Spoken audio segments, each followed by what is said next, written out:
여러분 안녕하십니까? 뉴스데스크 제주를 시작하겠습니다. 오늘 3차 등교 개학이 시작되면서 일선 학교마다 학생들의 감염 차단에 비상이 걸렸는데요. 등교 학생 수가 늘고 곳곳에서 방역 수칙 준수가 해이해지고 있다고 하는데 관리 인력은 턱없이 부족한 상황이라고 합니다. 김항섭 기자의 보도입니다. 중2 학생들이 등교를 시작한 제주시내 한 중학교. 운동장에는 학생들이 거리 두기를 잊은 채 마스크를 벗고 공을 쫓아다닙니다. 축구를 하는 학생들은 서로 신체까지 접촉하지만 제지하는 교사는 찾아볼 수 없습니다. 운동장에서 노는 거에 대해서는 샌들이 막 과격하게 접촉하는 것만 아니면 내두는 걸 알고 있어요. 거리 두기가 더 철저히 지켜져야 할 실내 상황은 더 심각합니다.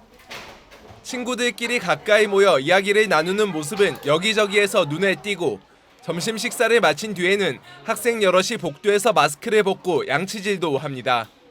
쉬는 시간에 만나면 반가우니까 얘기할 때 잘 안 지켜지는 것 같아요. 약간 답답하니까 잠깐씩 내리는 친구들도 있어요. 제주도 교육청이 각급 학교에 학생 140명당 1명씩 방역 관리를 도울 인력을 지원하기로 했지만 일선 학교에서는 채용조차 못하고 있습니다. 교육청이 예산을 지원하고 일선 학교가 인력을 채용해 운영하는 방식인데 하루 6시간 이하 기간제 일자리인데다 보수는 시간당 10,000원에 불과해 지원자를 찾기 어렵기 때문입니다. 이 때문에 모 고교의 경우 9명을 모집했지만 채용은 3명에 그치는 등 일선 학교 50여 곳이 방역 지원 인력을 다 구하지 못한 채 수업을 이어가고 있습니다. 이게 일시적인 기간에 한정된 거라 가지고 이게 뭐 어떤 일정한 일자리 개념이나 이런 거하고는 좀 다르고 저희들이 그 자원봉사자 형태로 채용을 이제 해야 되기 때문에 그러한 부분에서 오는 좀 어려움 이런 것들이 있는 것 같습니다. 3차 등교 개학과 함께 교육부와 각 교육청이 강화된 방역 조치 시행에 나선 가운데 손 씻기와 마스크 착용, 거리 두기 등 기본 방역 수칙에 대한 가정과 학교에서의 실천이 무엇보다 중요해지고 있습니다. MBC 뉴스 김항섭입니다. 오늘부터 3차 등교 개학이 이뤄진 가운데 제주 지역 고교에서는 첫 순환 등교가 실시됐습니다. 제주도 교육청에 따르면 초등학교 3, 4학년과 중2, 고1 학생 2만 6천여 명이 오늘부터 등교에 대면 수업을 시작한 가운데 제주 시내 고등학교 8곳에서는 학생 간 접촉을 줄이기 위해 고1, 2학년은 격주로 등교를 시작했습니다. 한편 어제 하루 대면 수업을 한 학생 77명이 발열 등의 증세로 귀가했고 이 가운데 60명에 대해 진단 검사를 실시해 58명이 음성 판정을 받았습니다.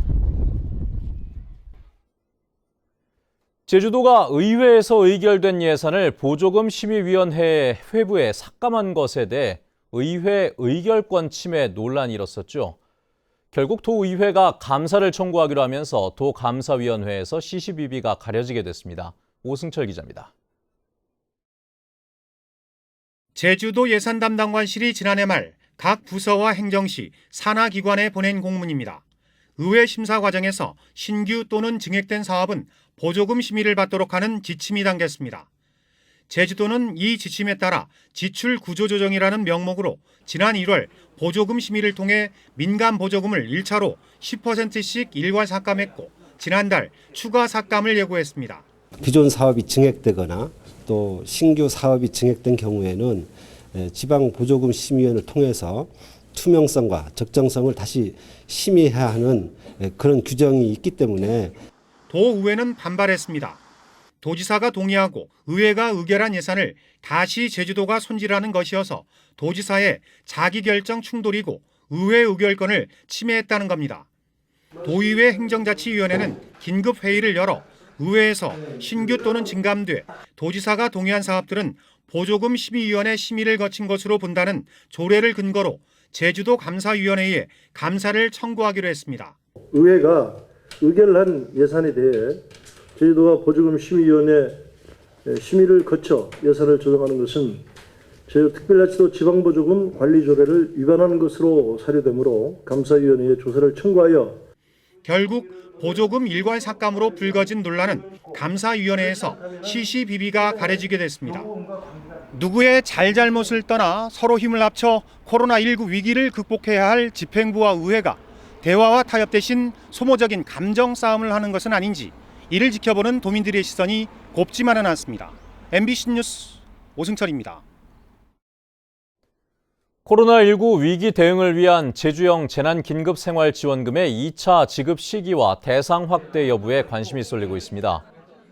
제주도는 1차 지원 실태를 분석하고 미비점을 보완해 다음 달 이후 2차 지급을 계획하고 있지만 아직까지 정확한 시기와 전 도민 지급 등의 대상 확대 여부를 결정짓지 못하고 있습니다.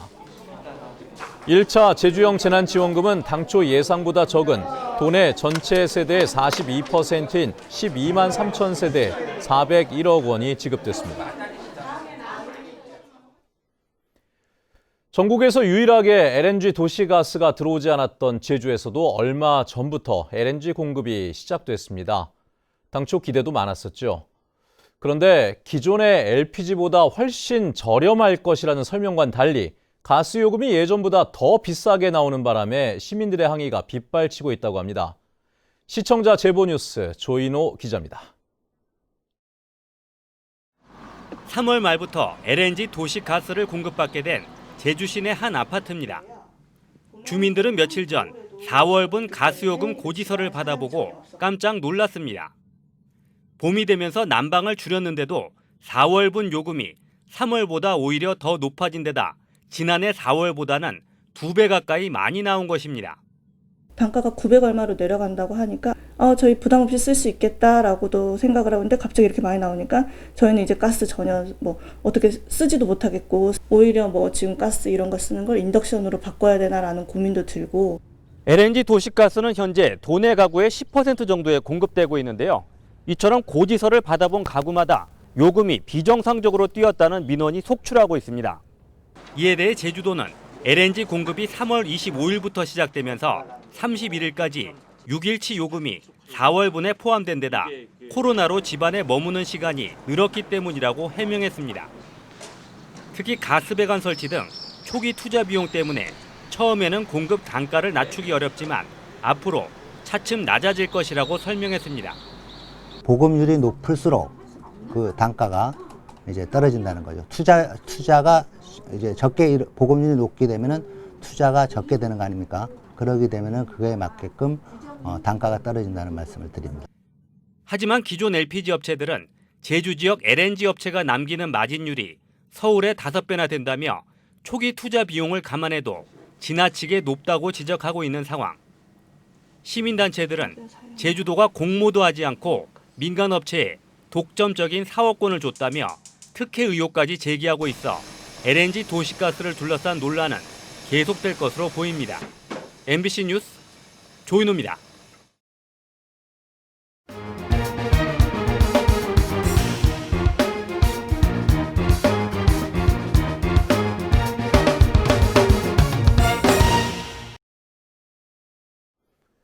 제주에서는 처음으로 서귀포 산업과학고등학교에 학교 협동조합이 설립됐습니다. 학교 교육과정을 비즈니스 모델로 연계한 것인데 다른 특성화고로 확산될지 주목됩니다. 현재훈 기자입니다. 원예 전공 학생들이 자동화 유리온실 안에서 맨드라미를 옮겨 심습니다. 날마다 꽃을 돌보며 출하하는 데 문제가 없는지 상태를 살핍니다. 학교 협동조합이 설립되면서 학생들은 원예 기술을 배우는 것을 넘어 유통 과정까지 직접 경험할 수 있게 됐습니다.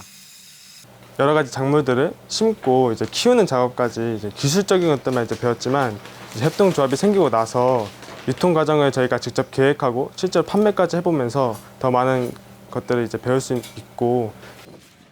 제주에서는 처음으로 서귀포 산업과학고에 학부모와 지역 주민 학생 등 100여 명이 참여한 사회적 협동조합이 탄생했습니다. 학생조합원 60여 명은 자신의 전공학과와 관련된 말산업, 원예 조경, 발명, 디자인 등 4개 분과에서 경제활동에 참여하게 됩니다. 수익금은 조합원 학생들에게 환원되는 구조로 학생들은 협동조합의 경험을 통해 협동과 연대의 가치를 깨닫고 문제 해결 능력을 키우게 됩니다.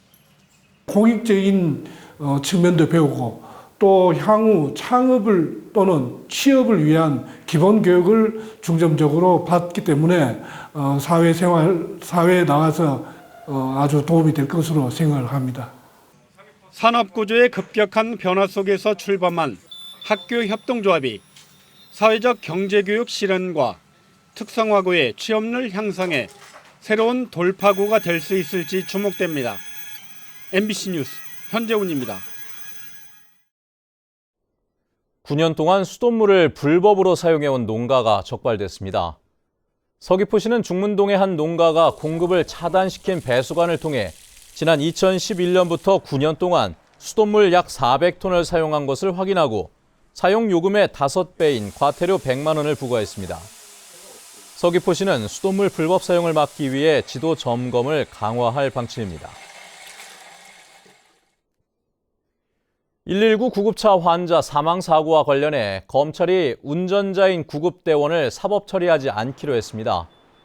제주지방검찰청은 교통사고 처리 특례법 위반 혐의로 기소된 소방공무원 35살 강모 씨에 대해 검찰 시민위원회 의견을 반영해 환자 사망건은 무혐의를, 보호자 치상 혐의는 기소유예로 사건을 종결했습니다. 강 씨는 지난해 12월 제주 시내 교차로에서 60대 응급 환자와 보호자, 동료 구급대원을 태우고 운전하다 다른 차량과 부딪히는 사고를 냈고 이 과정에서 응급 환자가 숨져 기소됐습니다. 경찰청이 뇌물수수 사건에 연루된 업체와 수의 계약을 한 사실이 드러났습니다. 감사원은 경찰청이 2013년부터 3년 동안 디지털 포렌식 장비 등의 구입 계약 과정에서 직원 2명이 업체로부터 뇌물을 받은 사건과 관련해 직원만 징계하고 해당 업체에는 입찰 제한 등의 조치를 취하지 않아 제주청 등 전국 16개 경찰청이 해당 업체와 계약을 맺었다고 밝혔습니다. 제주지방경찰청은 최근 3년간 해당 업체와 4차례에 걸쳐 4,700여만 원의 수의 계약을 체결했습니다.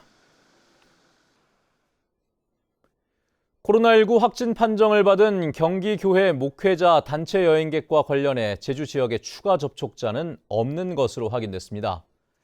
제주도는 지난달 25일부터 2박 3일 동안 제주를 여행한 경기 지역 교회 단체 여행객 동선과 겹쳐 자진 신고한 도민은 어제까지 13명인데 모두 음성 판정이 나왔고 추가 신고자는 없다고 밝혔습니다. 또 단체 여행객 일행과의 추가 접촉자로 판단되거나 자진 신고한 도민 중에도 특이한 사항은 확인되지 않았다고 밝혔습니다. 코로나19 확산 우려로 한라산 철쭉제가 취소됐습니다. 제주도 산악연맹은 전국적으로 코로나19가 확산됨에 따라 전국에서 등반객이 몰릴 것을 우려해 올해 한라산 철쭉제를 개최하지 않기로 결정했습니다. 한편 한라산 1,500고지 일대 자생하는 산철쭉은 지난해보다 3, 4일 빠른 오는 11일 전후에 절정을 이룰 전망입니다. 뉴스데스크 제주였습니다. 여러분 고맙습니다.